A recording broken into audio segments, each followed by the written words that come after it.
चलते हैं श्रीमद् भागवत महापुराण। प्रसंग चल रहा है महाभागवत भगवत अनुराग में डूबे हुए 12 वैष्णवाचार्यों में एक वैष्णवाचार्य श्री भीष्म जी महाराज शांतनु के द्वारा गंगा जी के गर्भ से नैष्ठिक ब्रह्मचर्य धारण करने वाले ऐसा महापुरुष कौन होगा जो अपने पिता के सुख के लिए संकल्प ले लिया कि जीवन में कभी राज सिंहासन पर नहीं बैठेंगे, और अधिकारी यही हैं। शांतनु जी के पुत्र हैं, इसलिए प्रथम अधिकार भीष्म जी का है। देवव्रत पहले नाम था। पिता के लिए जब सत्यवती जी को लेने की बात कही तो उनके पिता ने कहा आप सिंहासन में बैठोगे। कहा जीवन प्रण करता हूं कि कभी हस्तिनापुर के सिंहासन पर नहीं बैठूंगा। तो आप नहीं बैठोगे तो आपके लड़के बैठ जाएंगे। तो उनका प्रण करता हूं आजीवन ब्रह्मचर्य रहूंगा, कभी भी सहवास नहीं करूंगा। उसी समय भीष्म नाम पड़ा, आजीवन नैष्ठिक बाल ब्रह्मचारी। भीष्म जी के इस प्रण को जब शांतनु जी ने सुना मेरे लिए, तो उन्होंने आशीर्वाद दिया, मृत्यु विजयी भव। जब तुम चाहोगे तो मृत्यु आएगी नहीं, मृत्यु पर तुम्हारी विजय है, मृत्यु तुम पर विजय प्राप्त, इच्छा मृत्यु का वरदान दिया। परम धर्मज्ञ सिरमौर भगवान के परम प्रेमी महान भक्त परम ज्ञानी श्री भीष्म जी महाराज समस्त संसार के वीरों में अग्रगण्य नेता। औरों की तो बात ही क्या, उन्होंने अपने गुरु भगवान परशुराम जी को युद्ध में संतुष्ट कर दिया। जब काशी में स्वयंवर हो रहा था अंबिके अंबालिके, तो यहां हस्तिनापुर निमंत्रण नहीं आया था, क्योंकि जो चित्रांगद वो तो युद्ध में गंधर्व के द्वारा मारे गए थे, और विचित्रवीर ये बहुत ही सुकुमार राजकुमार, बल विक्रम तो भीष्म जी का चलता था। इसलिए जब भीष्म जी ने सुना, अपनी तरफ से तैयार होकर, क्योंकि स्वयंवर में वीरता की प्रधानता होती थी, कुछ शर्त रखी हो गई तो उस शर्त को पूरी करो, अगर शर्त नहीं है तो छत्री की भुजाओं के वही बल का पराक्रम उस स्वयंवर पर विजय प्राप्त कर सकता है। भीष्म जी गए तो सब राजा ने, एक तो कुछ जो धार्मिक थे सम्मान किए, और दूसरे थे तो उपहास किए। कहते थे आजीवन ब्रह्मचर्य रहेंगे, ब्रह्मचारी को स्वयंवर में जाने की क्या जरूरत है। उपहास किया। भीष्म जी मंच पर पहुंच करके उन्होंने कहा, हस्तिनापुर नरेश महाराज विचित्रवीर के लिए मैं इन तीनों कन्याओं का बलपूर्वक अपहरण करता हूं। जिसकी भुजाओं में ताकत हो युद्ध के द्वारा मुझे पराजित करे, नहीं तो सबको पराजित करके मैं इन राजकुमारियों को महाराज विचित्रवीर के लिए ले रहा हूं। सभा में घोषणा की। तीनों राजकुमारियों किसकी ताकत थी कि भीष्म जी को कोई रोक दे। अंबा जी का पहले से शाल्व से दोस्ती थी, मित्रता थी। जब ये पता चला शाल्व को कि स्वयंवर में जबरदस्ती भीष्म जी तीनों को रास्ते में ही घेर लिया, बहुत बलवान था शाल्व, बहुत बलवान था, लेकिन भीष्म जी के आगे किसी की नहीं। अकेले भीष्म जी ने पूरी सेना को परास्त किया, शाल्व को बंदी बनाया और कहा जा, दासत्व के रूप में तुझे छोड़ रहा हूं, तुझे दास बना के छोड़ रहा हूं, सिंहवत मत जाना। अब वो जब पराजित हो गया, कहने की हिम्मत नहीं थी, ना अंबा को अपनी बात कहने की हिम्मत हुई, ना शाल्व को। जब शाल्व परास्त हो गया तो बहुत से बड़े बड़े राजा अपने आप डर गए कि भीष्म जी के आगे किसी की चलनी नहीं। जब हस्तिनापुर में लेके आए विचित्रवीर्य महाराज, वरण करो इन तीनों कन्याओं को, तो अंबा ने कहा नहीं, जो महल में ही केवल घुसा हुआ बैठा हुआ है, जो काशी नहीं पहुंच सका, जो अपनी भुजाओं का बल विक्रम नहीं दिखा सका, मैं उसे पति रूप में वर्ण नहीं कर सकती। या तो आप अपहरण करके लाए हो, आप मुझे वर्ण करो, मैं स्वीकार करती हूं आपको, क्योंकि आप वीर हो, योद्धा हो। अगर आप नहीं तो मैंने चयन किया था साल्व को, हमारी और साल्व की दोस्ती थी, तो आप मुझे पुनः साल्व के पास सम्मान पूर्वक भेज दीजिए। भीष्म जी ने कहा आप पहले बता देती तो युद्ध का कोई सवाल नहीं था, साल्व को मैं तुरंत दे देता। तुरंत रथ सजाओ और सम्मान के साथ अंबा को, साल्व को समर्पित करो। अंबा जब साल्व के पास गई तो उन्होंने कहा किसी दूसरे के द्वारा जीती हुई न संपत्ति का उपभोग करता हूं न व्यक्ति का, तू भीष्म के द्वारा जीती हुई, इसलिए मैं तेरा। उसने कहा आप हमसे प्रेम करते हैं, मैंने भीष्म जी से ऐसा मैं नहीं स्वीकार करता, भीष्म के द्वारा जीती हुई कन्या को मैं स्वीकार नहीं करता। वो बहुत बलवान और अभिमानी था। अम्मा जी भीष्म के पास गई, साल्व ने मुझे ठुकरा दिया, अब तुम स्वीकार करो। का कदापि नहीं, मेरी तो भीष्म प्रतिज्ञा है कि आजीवन ब्रह्मचारी रहेंगे। बड़े बड़े ऋषि मुनियों के आश्रमों में गई, सबसे सहायता मांगी कि जिससे मैं प्यार करती थी, साल्व ने ठुकरा दिया, भीष्म जी ने अपहरण किया और स्वयं वरण नहीं किया, और मैं विचित्रवीर का वरण नहीं कर सकती, इसलिए मुझे सहयोग दो। तो भीष्म नाम सुनते ही बड़े बड़े ऋषि मुनि नहीं, भीष्म के खिलाफ। एक दिन भगवान परशुराम जी के शिष्य अकृतवर्ण जी, उन्होंने कहा भीष्म जी के गुरु हैं परशुराम जी, यदि भगवान परशुराम से प्रार्थना करो तो तुम्हारी बात पक्की।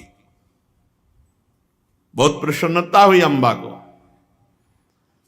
और कहा अगर भीष्म ना माने तो बोले मृत्यु पक्की, क्योंकि भगवान परशुराम उनके गुरु सर्व सामर्थ्यशाली। बड़ी प्रसन्न हुई कि दोनों बातें बन गई। यदि भीष्म जी मानते हैं, मुझे पत्नी रूप में स्वीकार करते हैं तो ठीक, नहीं तो परशुराम जी युद्ध के द्वारा उन्हें मार देंगे। पूर्णिमा के दिन भगवान परशुराम जी गंधमादन पर्वत से वहां पधारे, ऋषि मंडली में बड़ा स्वागत हुआ, और वो व्रत रहकर परशुराम जी का इंतजार करती रही अंबा, केवल जल पी करके। भगवान परशुराम जी जब विश्राम कर चुके तो अंबा को पेश किया। अंबा ने प्रणाम किया और रो करके कहा कि भगवान मेरा क्या दोष, मेरी दुर्दशा जो हो रही है इसमें मेरा क्या दोष। शाल्व मुझे वरण करता, जबरदस्ती अपहरण कर लाए भीष्म जी ने स्वीकार नहीं किया, शाल्व ने ठुकरा दिया, मेरा जीवन बर्बाद हो गया भीष्म के कारण, तो इसलिए मैं आपकी शरण में हूं, आप मेरी रक्षा कीजिए। भगवान परशुराम जी ने कहा क्या चाहते हो? भीष्म जी मुझे वरण करें। बोले वो सत्य प्रतिज्ञा है, उसने प्रतिज्ञा की है कि मैं बाल ब्रह्मचारी रहूंगा। तो उनका भगवान फिर दंड दीजिए, मैं भीष्म की मृत्यु चाहती हूं। तो उनका ठीक है, मैं शर्त रखूंगा ब्याह या युद्ध, राजी हो? अंबा बड़ी प्रसन्न हुई। भगवान परशुराम जी हस्तिनापुर के बाहर ही सूचना पहुंचाई तो भीष्म जी बड़े बड़े प्रधान जनों के साथ आकर भगवान परशुराम जी का पूजन किया, क्योंकि गुरु हैं अस्त्र विद्या के। 4 परिक्रमा की, साष्टांग दंडवत हुए। उन्होंने कहा भीष्म मेरी आज्ञा है, अंबा को स्वीकार करो।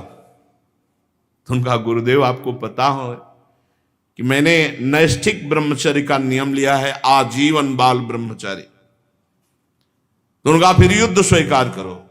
उनका भगवान यद्यपि मैं आपका शिष्य हूं, पर मैं क्षत्रिय कुल में हूं, आप ललकार रहे हैं तो मैं आपके युद्ध को स्वीकार करता हूं, लेकिन अंबा को नहीं। परशुराम जी को बड़ा गुस्सा आया कि हमसे युद्ध करेगा। दूसरे दिन से युद्ध प्रारंभ भगवान परशुराम और भीष्म जी का। गए, उनके रथ की 4 परिक्रमा की, प्रणाम किया और कहा गुरुदेव आशीर्वाद दीजिए कि सामने वाले पक्ष पर हम विजय प्राप्त करें। तो उनका ऐसा कैसे हो, सामने वाला पक्ष तो मैं हूं, मैं विजय श्री का आशीर्वाद तो नहीं दे सकता, लेकिन इतना कहता हूं कि तुम्हें शपथ है उठा के मत रखना, छुपाना मत, समस्त अस्त्र विद्या जितनी सिखाई सब हम पर प्रहार करना, संकोच मत करना। बोले जो आज्ञा। ऐसा भयंकर युद्ध गुरु शिष्य में हुआ। कई दिन तक बड़े बड़े दिव्यास्त्रों के प्रहार हुए। भगवान परशुराम जी महाराज तो साक्षात भगवान है, और भीष्म जी 8 वसुओं में से प्रधान वसु हैं, बड़ी सामर्थ्य इनकी। और गंगा मैया केवल परशुराम जी से ही अस्त्र विद्या नहीं दिलाई, और भी दिव्यास्त्रों का ज्ञान। भगवान तो सर्वज्ञ हैं ही परशुराम जी, पर और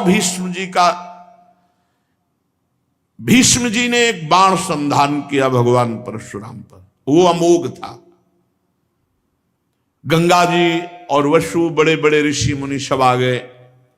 भगवान परशुराम जी से भी विनय की, भीष्म जी से भी कहा कि बेटा ऐसा नहीं, गुरु के ऊपर अमोघ अस्त्र का संधान नहीं करते। भगवान परशुराम जी से कहा कि प्रभु आप तो भगवान ही हैं और आपका शिष्य ही है, आप शांत हो जाइए। भीष्म जी ने कहा अगर गुरु जी एक कदम रथ वापस कर लें तो हमारा बाण नीचे उतर जाएगा और हम साष्टांग दंडवत हो जाएंगे। सबने परशुराम जी से प्रार्थना की कि आपका ही शिष्य है। भगवान पुत्र दुलार, शिष्य दुलार वैसे ही होता है जैसे मां अपने पुत्र। भगवान परशुराम को मना लिया। परशुराम जी तो साष्टांग उतर कर भीष्म जी ने दंडवत की, परिक्रमा की। तो अंबा ने कहा मेरा क्या होगा? बोले जो तेरा होला हो जाओ। यहां झगड़ा करवा दिया गुरु शिष्य में, और भगवान महेंद्राचल पर्वत चले गए भगवान परशुराम जी। तो यहां कह रहे हैं कि भीष्म जी अपने गुरु भगवान परशुराम को भी युद्ध में संतुष्ट कर दिया। शांतनु के पहले सत्यवती जी मछुआरे के घर में पल रही थी, इसलिए जो बड़े बड़े राजा थे तो सत्यवती के गर्भ से जो प्रकट हुए चित्रांगद विचित्र वीर हैं, इसीलिए थोड़ा सा कि उदास कन्या है। दासराज की कन्या सत्यवती जी से चित्रांगद विचित्र वीर, चित्रांगद को चित्रांगद नामक गंधर्व ने मार डाला था। दासराज कन्या सत्यवती से भगवान के कलावतार श्री कृष्ण द्वैपायन व्यास जी पहले ही बाल्यावस्था में प्रकट हुए थे पराशर जी के द्वारा। देखो भगवान का यह अवतार, इसमें कोई काम लीला नहीं थी। नौका पर बैठालकर नवीन अवस्था, अभी प्रौढ़ भी नहीं हुई थी, तो भगवान पराशर जी को पार कर रहे थे। पराशर जी ने सत्यवती जी की तरफ देखा और समय को देखा और ध्यान के द्वारा देखा, इस समय जगत का मंगल करने वाले, वेदों का विस्तार करने वाले, पुराणों की रचना करने वाले भगवान अवतार लेने। तो उन्होंने कहा बेटी तुम्हारे गर्भ से भगवान के अवतार का संयोग है इस समय। तो उनका भगवान मेरे शरीर से मछली की तरह दुर्गंध आ रही। बोले आज से कमल किसी सौरभ योजनों जहां तुम्हारा शरीर होगा उससे आसपास 4 कोस तक ये सुगंध फैलेगी। इसी सुगंध से आकर्षित होकर के महाराज शांतनु आए थे। कहा भगवान इस समय तो दिन है, घोर अंधकार कोहरा को पैदा कर दिया। और कहा भगवान मैं कन्या हूं, तो उनका कन्या ही रहोगी। कहा भगवान कैसे कन्या रहेंगी, जब उदर में गर्भ होगा तो संसार जानेगा। बोले नहीं, तत्काल बालक प्रकट होगा। नाव में ऐसी बात करके भगवान पराशर जी ने संकल्प किया। उसी समय श्री कृष्ण द्वैपायन भगवान व्यास देव जी का प्रादुर्भाव सत्यवती जी से हुआ। भगवान वेद व्यास जी वेदों का विस्तार, पुराणों की रचना, और ये जो मैं तुम्हें सुना रहा हूं श्रीमद् भागवत महापुराण, इसकी भी रचना, ये अत्यंत रहस्यमय परम गोपनीय है।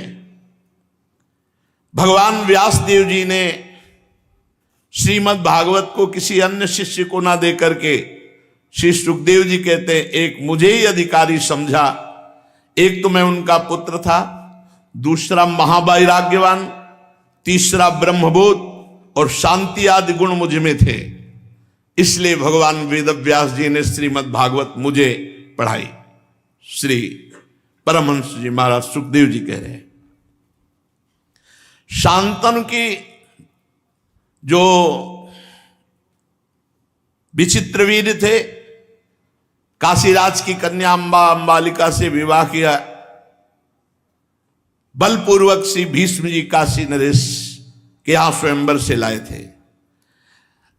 अब विचित्रवीर गृहस्थी का मतलब थोड़ी है कि जितना चाहो आप इस माया के काम खेल में आसक्त हो जाओ। नहीं, संयम से रहो। महाराज सुकुमार राजकुमार और दो सुंदरी राजकुमारी इतना विषय आसक्त हो गए कि कुछ ही दिन में राजा क्षमा हो गए, उनकी मृत्यु हो गई होश में। विचित्रवीर जी इतने आसक्त हो गए कि राजा क्षमा रोग हो गया और उनकी फिर मृत्यु हो गई इसी से। ब्रह्मचर्य ही अमृतत्व है, विषय सेवन ही मृत्यु है, संभाल के। अब फिर राज सिंहासन संकट में पड़ गया, क्योंकि भीष्म जी बैठ नहीं सकते। चित्रांगद मारे गए थे गंधर्व के द्वारा, विचित्रवीर मारे गए काम के द्वारा। माता सत्यवती जी को भगवान व्यास देव जी ने कहा था, जब कभी आप स्मरण करोगी, स्मरण करते ही मैं उपस्थित हो जाऊंगा। तो भगवान व्यास देव जी का चिंतन किया। भगवान व्यास देव जी उपस्थित हुए। कहा बेटा तुम भी हमारे पुत्र हो, और अभी राज सिंहासन पर बैठने वाला कोई है नहीं। तो तुम्हारे भाई विचित्रवीर की दो पत्नियां हैं, अंबा अंबालिका, इनके कोई संतान नहीं, क्योंकि पति पधार गए। अब इनसे संतान तुम उत्पन्न करो। भगवान श्री कृष्ण द्वैपायन व्यास देव जी से कहा। शास्त्रीय पद्धति है, किसी भी ब्रह्म ऋषि से जो परम पवित्र, ऐसा कई ऐसे राज चरित्रों में आता है, अगर संतानहीन राजा है तो वो अपने को इतना घृणित बनाए, घी ऐसे सब ऐसे लगा के घृणित रूप करके जाए, केवल संतान उत्पत्ति एक बार, फिर दोबारा अगर मिला तो वो नरकगामी होगा। भगवान व्यास देव जी ने शास्त्र पद्धति के अनुसार सत्यवती जी गई और कहा, बहू ये गुप्त विषय है कि जो तुम्हारे सामने आने वाले हैं वो हमारे गर्भ से प्रकट हुए हैं, जैसे तुम्हारे पति प्रकट हुए थे, और वो तुमसे संतान उत्पन्न करेंगे। तुम बड़े आदर के साथ, क्योंकि भगवान का स्वरूप है। अभी बहुत सुकुमारी राजकुमारियां थी। जो ही भगवान व्यास जी गए तो वैसे ही श्याम शरीर और बड़ा बीभत्स भयानक रूप,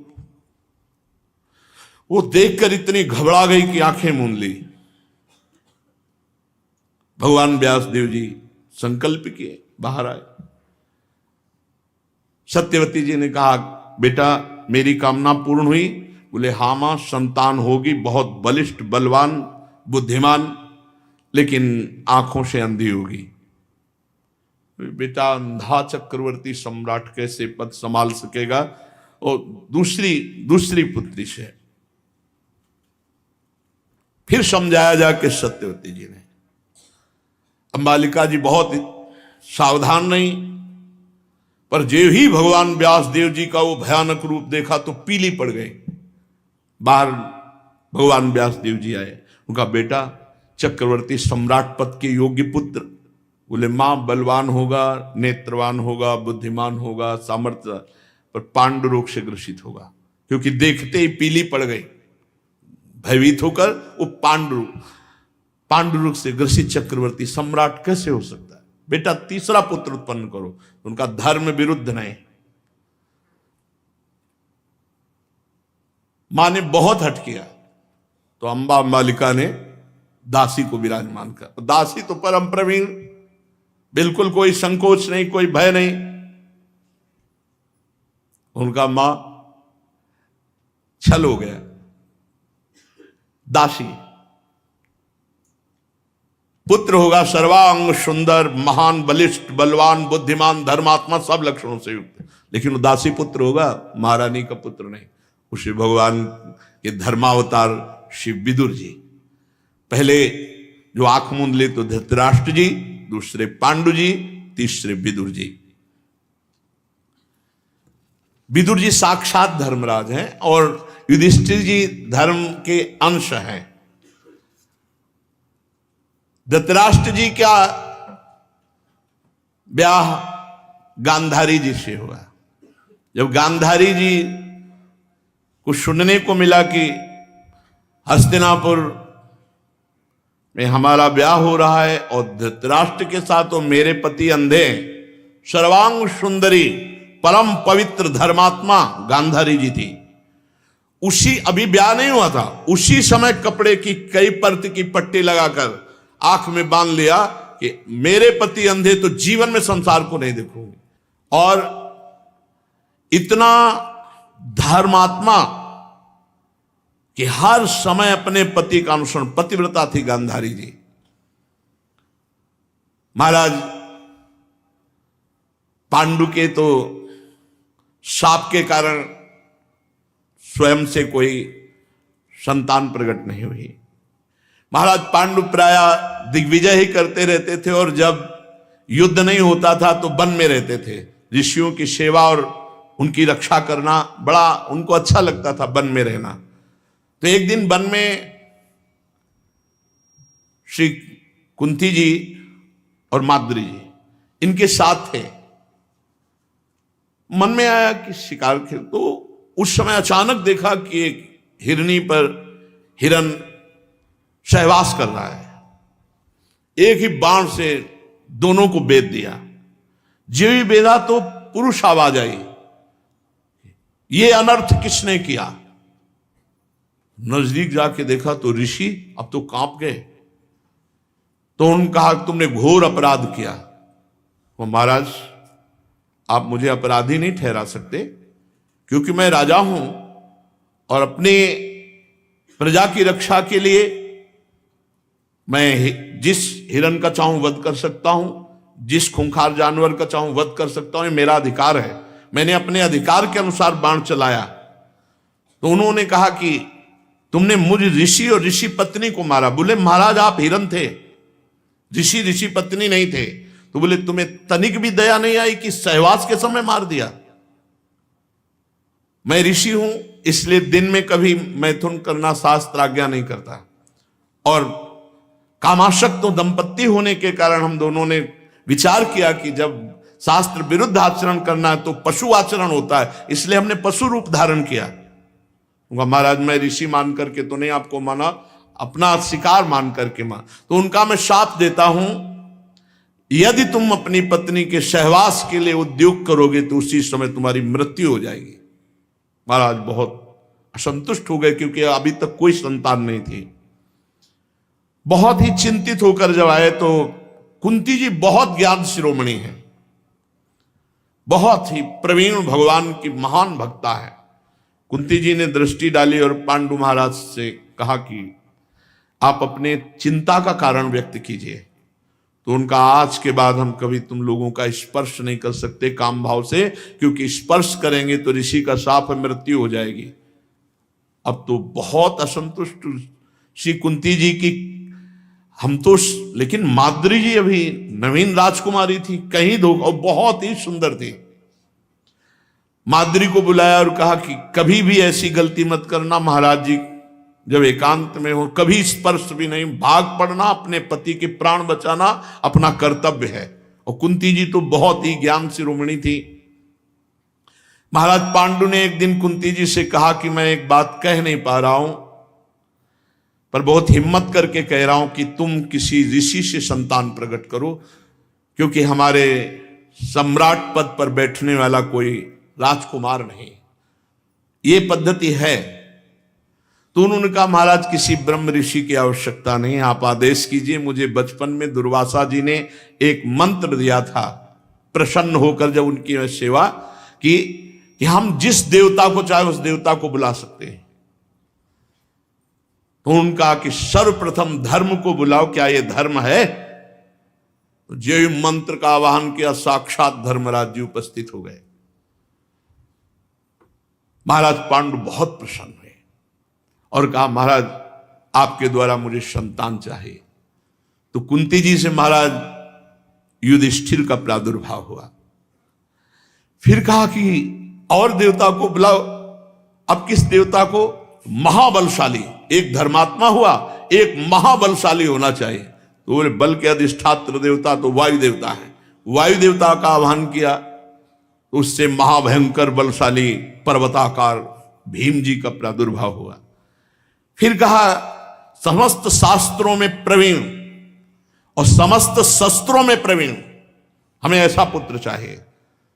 तो देवराज इंद्र का स्मरण किया, जिससे अर्जुन जी प्रकट हुए। अब माद्री जी का मुंह ही लग गया, क्योंकि उनको तो कोई मंत्र आता नहीं था।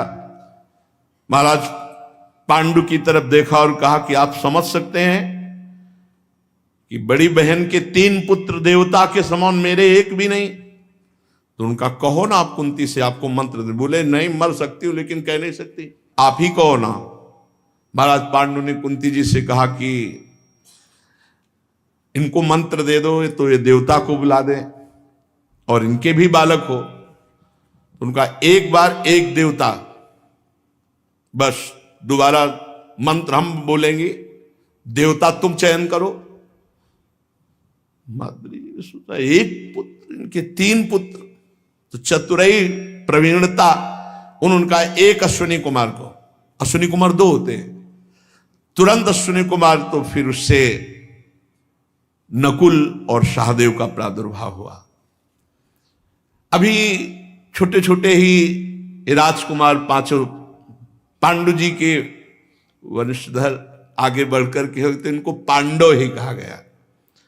महाराज पांडु एक दिन पुष्प चयन कर रही थी माद्री, अचानक देखा और इतना बावरापन चढ़ा कि भाग पड़े।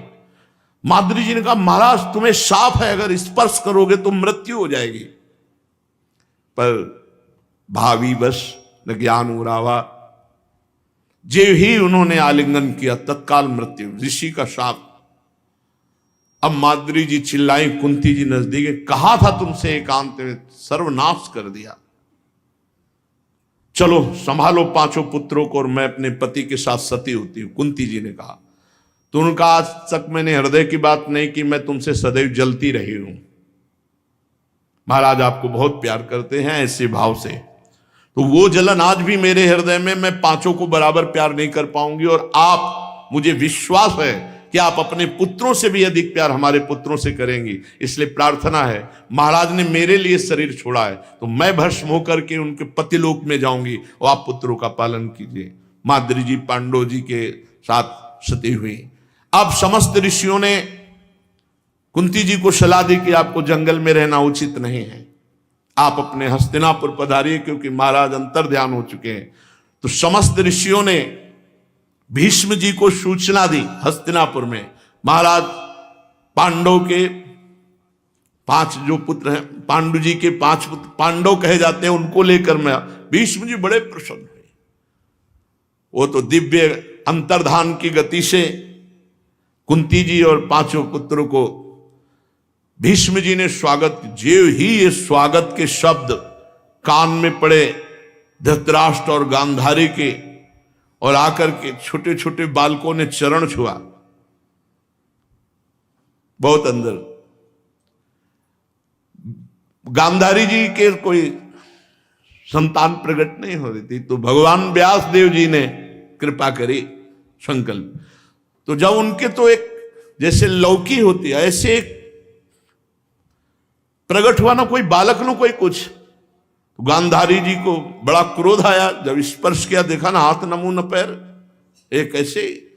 तो भगवान व्यास देव जी ने तुरंत कहा कुछ मत करना, और उसके 100 विभाग किए, 101, 100 घड़ों में अलग और 1 घड़े में अलग।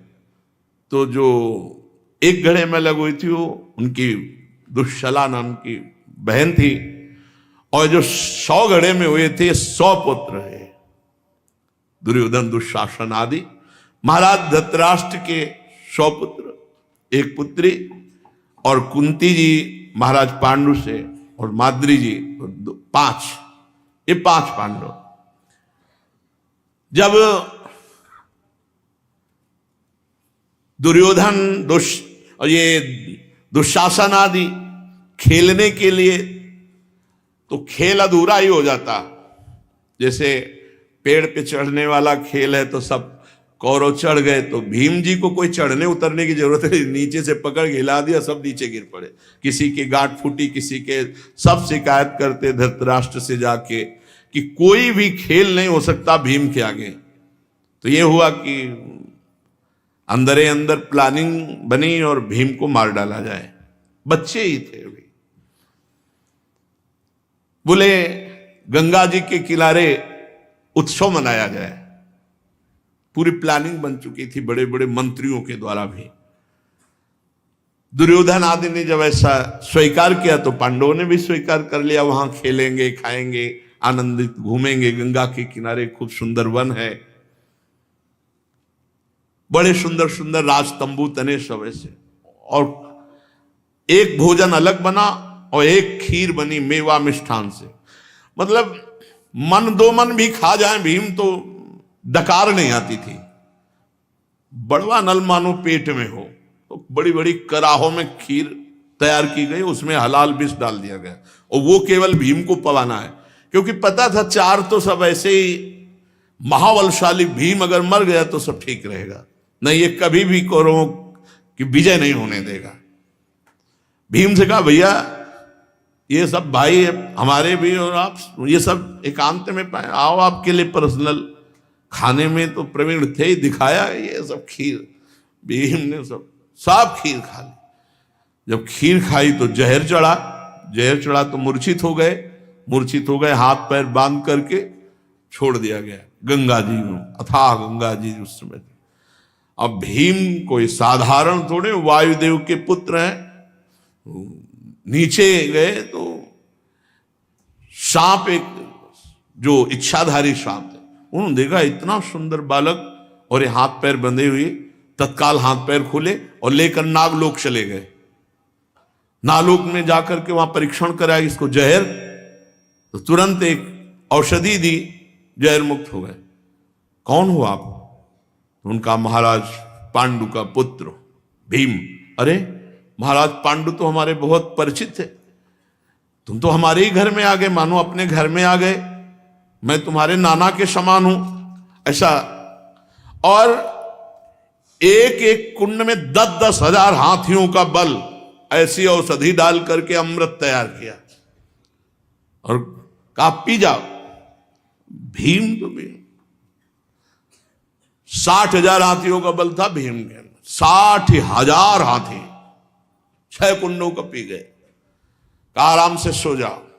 सो गए, पच गया।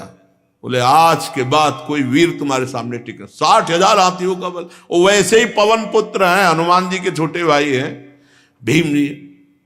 और बस नागलोक से ऊपर उठा तो गंगा नहा के जैसे निकले हो ना भीम, अब तो और अलमस्त। कौरवों के तालू सूख गए कि इतना जहर पड़ा, खीर पूरी पी गए। उनको तो पीछे वाली घटना पता नहीं है कि क्या क्या हुआ। उनको लगा कि, बोले भीम खीर अच्छी लगी थी? बोले बहुत स्वादिष्ट थी। अब चुप हो गए, किसी की हिम्मत नहीं पड़ी कि जहर का पूरा। और इधर युधिष्ठिर आदि बहुत शोकित थे देख करके भीम। फिर भीम एकांत में जाके माता कुंती को बताया, कि हमको जहर दिया गया था, ऐसा ऐसा हर तरह से उनको सताते रहे। तब विदुर जी महाराज और भीष्म जी महाराज बीच में टोकते। तब प्लान बनाया उन्हीं क्रूर मंत्रियों के साथ कि वारणावत भेजा जाए और लाक्षागृह का निर्माण करके उसी में भस्म कर दिया जाए कुंती सहित पांडवों को। पहले तो राजी किया कि बेटा कभी तुम गए नहीं वारणावत, बहुत सुंदर अपना ही है, एक बार वहां पहुंचिए, वहां की प्रजा को पता चले कि महाराज पांडु के पुत्र कैसे हैं, अपनी मां के साथ जाइए, बस कुछ समय में हम निर्माण करवा देते हैं अलग महल जिसमें आप रहेंगे। लाक्षागृह, घी, पेट्रोलियम, ऐसी वस्तुएं खूब, और दीवार बड़ी मोटी, और सब में वही विस्फोटक पदार्थ भरे हुए। देर न लगा, चक्रवर्ती सम्राट का आदेश, महल तैयार, और ऊपर से केवल ऐसा पुता हुआ कि कहीं कोई समझ न पावे। जब चले थे वहां से तो विदुर जी ने म्लेच्छ भाषा का उनको ज्ञान था, और युधिष्ठिर जी को भी उस भाषा का ज्ञान था। विदुर जी ने म्लेच्छ भाषा में संकेत किया, तुम्हें जहां भेजा जा रहा है वहां मारने के लिए भेजा जा रहा है, और जिस तुम्हें महल में रखा जाएगा वो सब विस्फोटक पदार्थों से भरा होगा, लाक्षागृह।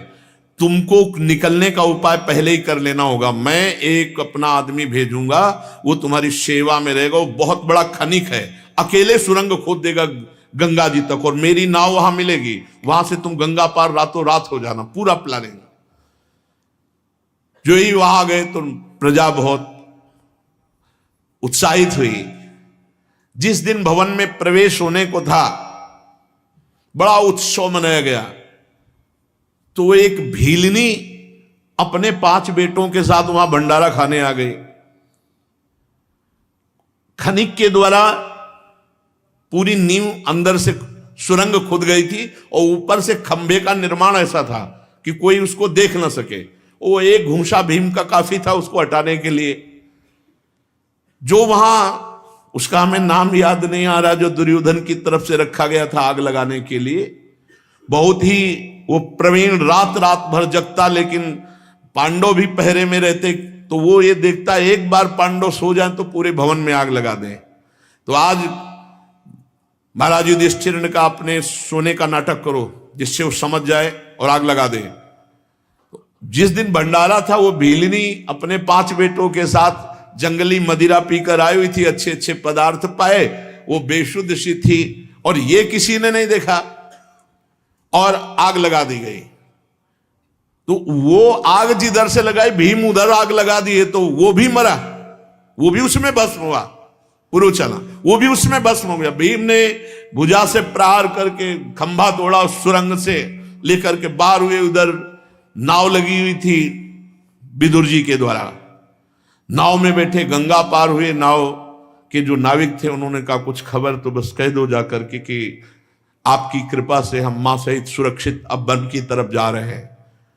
अब इतने कोमल शरीर वाले सब भाई और मां ऐसे बैठाला, महाराज युधिष्ठिर को, नकुल सहदेव को ऐसे लिया, सबको घसीटते हुए, माता जी को भी, सबको जैसे कोई वाहन हो, अपने 4 भाइयों को और माता कुंती को लेकर भीम, क्योंकि सब त्रसित थक गए थे। काफी हजारों किलोमीटर जंगल वे पवन वेग से कि कोई सूचना ना पावे। इधर हस्तिनापुर में सूचना हुई, लाक्षागृह में पांडव, और लाश भी मिली 5 पुरुषों की, एक भीलनी की। तो लगा कि कुंती सहित बड़ा हाहाकार मचा। भीष्म जी तर्पण करने के लिए खड़े हुए तो विदुर जी ने इशारे से कहा, तो भीष्म जी ने तर्पण नहीं किया, समझ गए। फिर एकांत में मिले, उन्होंने कहा केवल आप तक है, पांडव सुरक्षित हैं, वनवास में हैं, पांडवों की हत्या नहीं हो पाई। तो कहा हे भगवान, बड़ी कृपा हुई।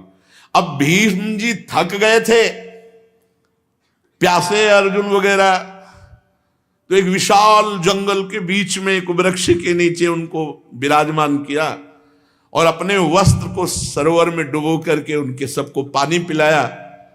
बैठे ही थे कि एक राक्षस वहां पेड़ पे रहता था, हिडिंबा, और बहन थी हिडिंबी। तो उससे कहा कि हमें सुगंध आ रही है भोजन की।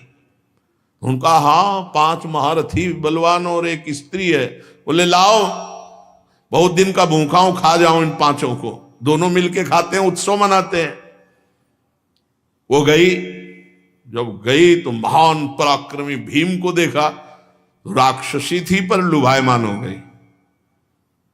भीम से कहा सुनो, भीम सावधान होकर देखे, राक्षसी सोई। वो कह लगी, बड़ा सुंदर रूप धारण किया उसने और कहा मैं तुम्हें पति रूप में वर्ण करती हूं। नहीं नहीं, हमारे बड़े भ्राता है ऐसा। उनका तुम्हारी जान बचा रहे हैं, हमें पत्नी रूप में ले लो तो जान बच जाएगी, नहीं तो हमारा जो भाई है ना खा जाएगा आपको सब। वो भूखा बैठा है। कुंती जी जग गई। कुंती जी ने जब पूरी बात समझी और भगवान की प्रेरणा समझी कि भगवान की इच्छा है, तो भीम से कहा स्वीकार कर लो। तो माता की आज्ञा, युधिष्ठिर जी की सहमति से पत्नी, इतने में उसको गुस्सा आया कि इतनी देर हो गई, अभी नजदीक आए तो खड़ी हो गई हो। तुम्हारी ताकत नहीं कि हमारे पति और हमारे परिवार की तरफ आंको। हाँ, धोखा दे दिया। आई थी आप यही। अब तो भीम ने कहा तुम्हें हमारी रक्षा करने की जरूरत नहीं है, हम में इतनी सामर्थ्य है। और हिडिंबा को थोड़ी देर युद्ध किया और मार गिराया। अब वो भीम से बोली आप हमारे पति हैं तो हमको संतान चाहिए। कुंती जी ने अनुमति दी तो उस भीम से घटोत्कच उसी से प्रकट हुआ। अब वो दोनों सेवा में, जैसे पर्वत लांघना है तो पीठ में बैठ गए, वायुयान का काम उससे बड़ा सहयोग मिला। महाराज एक जगह गंधर्व गंगा स्नान कर रहे थे तो ये पांचों, उन्होंने आक्रमण किया तो अर्जुन ने उनके रथ को भस्म करके उनकी शक्ति को क्षीण किया। तब वो चित्ररथ गंधर्व, उसने कहा महाराज किसी मनुष्य की ताकत नहीं थी कि मुझ गंधर्व को परास्त कर दे, आप में जरूर दैवी शक्ति विराजमान है। अर्जुन जी, पर मैं आपसे प्रार्थना करता हूं कि आज तो आप जीत गए मेरे से, लेकिन मेरी जैसी किसी दिव्य शक्ति से जीतने के लिए आपके साथ कोई ब्रह्म ऋषि होना अनिवार्य है। इसलिए आप किसी ब्रह्म ऋषि का वर्ण करके ही आगे जाइए, नहीं तो आप परास्त हो जाएंगे। धौम्याचार्य जी का उन्होंने वर्ण किया। तो एक नगर में नगर पड़ा, तो उसमें कुछ दिन, एक चक्रा नगरी में, तो वहां कुछ दिन रुकने के लिए कुंती जी के सहित पांडव और धौम्याचार्य जी तो एक ब्राह्मण के घर रुके। तो जिस घर में रुके तो शाम के रोवा पीटी मच रही थी। तो कुंती जी गई और कहा कि आज तो ही हम आपके पास आए, आप रो क्यों रहे सब? तो उनका जाओ आप अपने बच्चों सहित समय व्यतीत करो, आप हमारे संकट में काम नहीं आ सकते। उनका बोलो ना।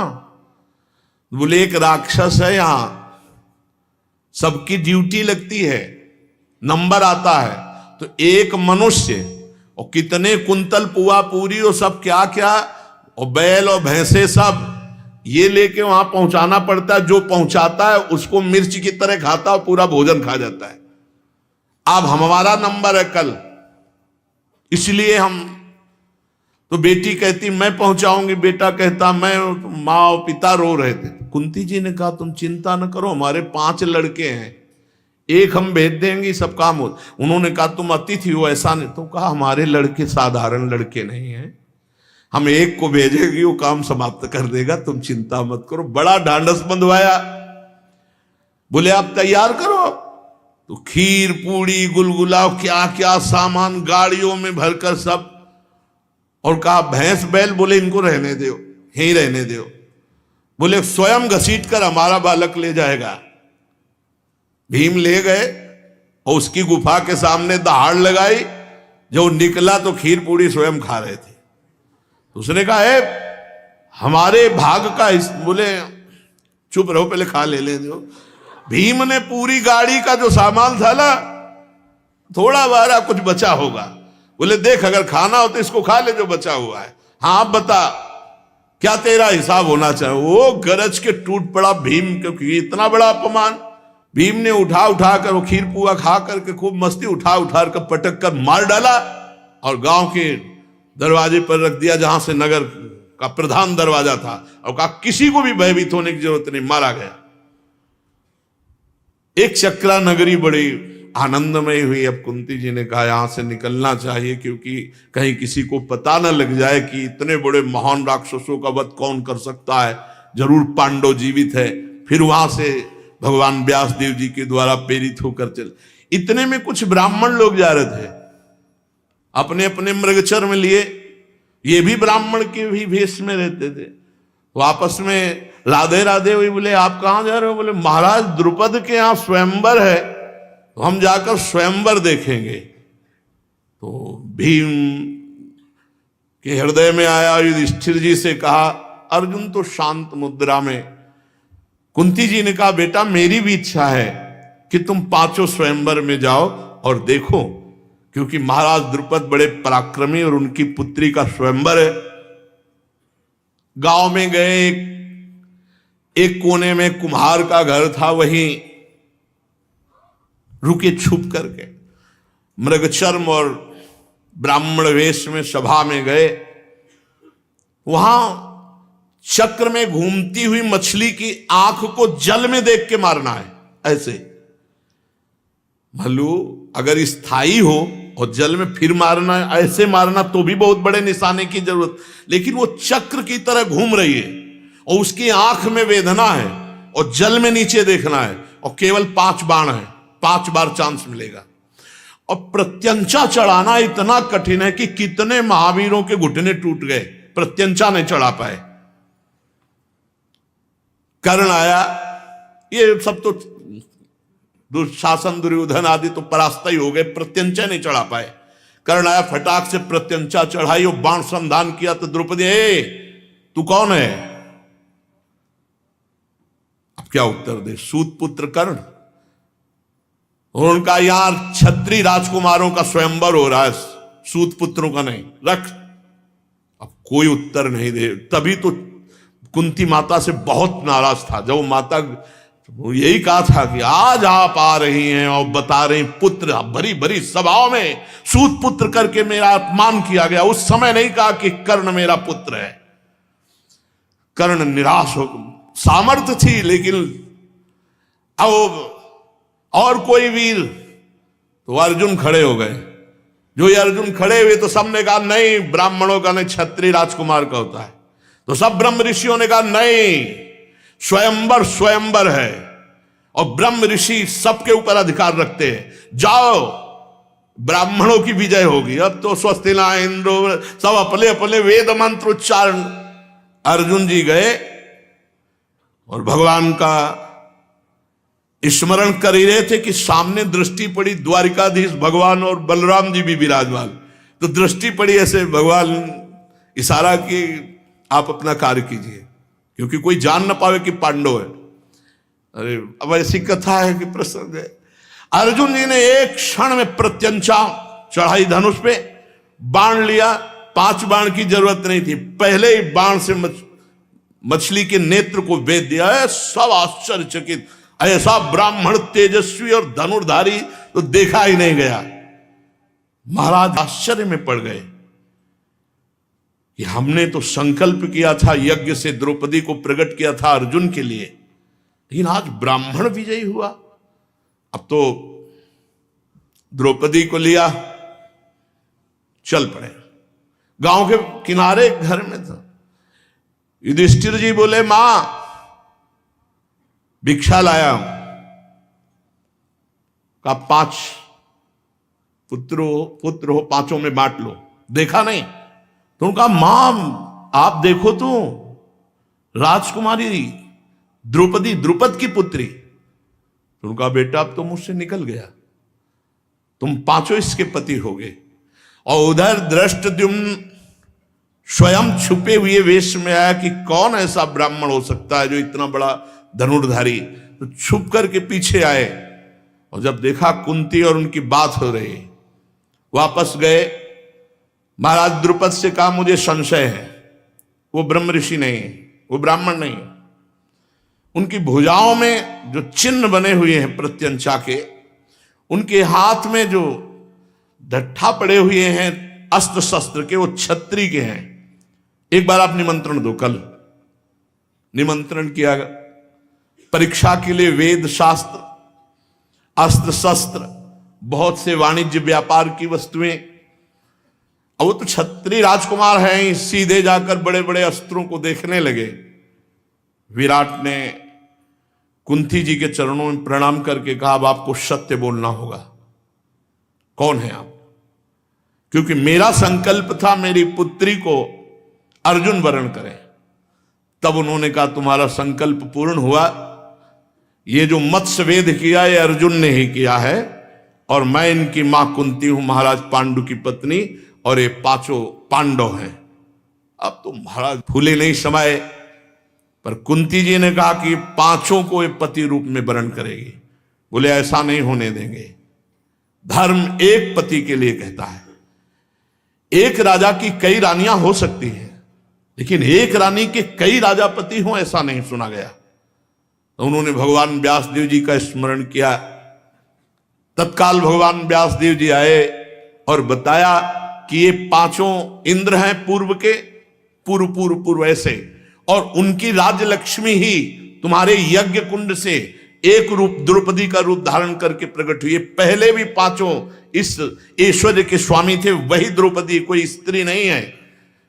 द्रौपदी कोई स्त्री नहीं है, स्त्री रूप धारण करके ये स्वर्ग की लक्ष्मी स्वयं अवतरित हुई, और ये पांचों क्रमशः इंद्र रहे हैं पूर्व में, इसलिए पांचों इसके पति होंगे, इसमें कोई संशय नहीं। और अगर तुम्हें उदाहरण लेना है तो मारिशा नाम की एक कन्या और 10 प्रचेता, 10 पति उसके थे। मारिशा के पीछे चरित्र सुना तो कई उदाहरण भगवान व्यासदेव जी ने दिए, महाराज द्रुपद को संतुष्ट किया। अब वहां जो ये कौरव पक्ष के आए हुए थे, बड़ा युद्ध शुरू हुआ कि ब्राह्मण लोग कैसे द्रौपदी को ले जा सकते हैं। भीम ने एक पेड़ उखाड़ा और जितने कौरव थे समेट समेट करके बस अब भागे। कर्ण ने जब अर्जुन से युद्ध किया, तब युद्ध के बाद भाग पड़ा और दुशासन दुर्योधन से बताया कि मैं 100% कहता हूं कि ये पांडव हैं, इतनी सामर्थ्य विश्व में किसी धनुधर की नहीं कि मुझ कर्ण को भगवा दे युद्ध से। तो और सबने भी कहा कि इतनी मार में दम नहीं किसी की, भीम के अलावा, जो हम कौरवों को परास्त कर दे।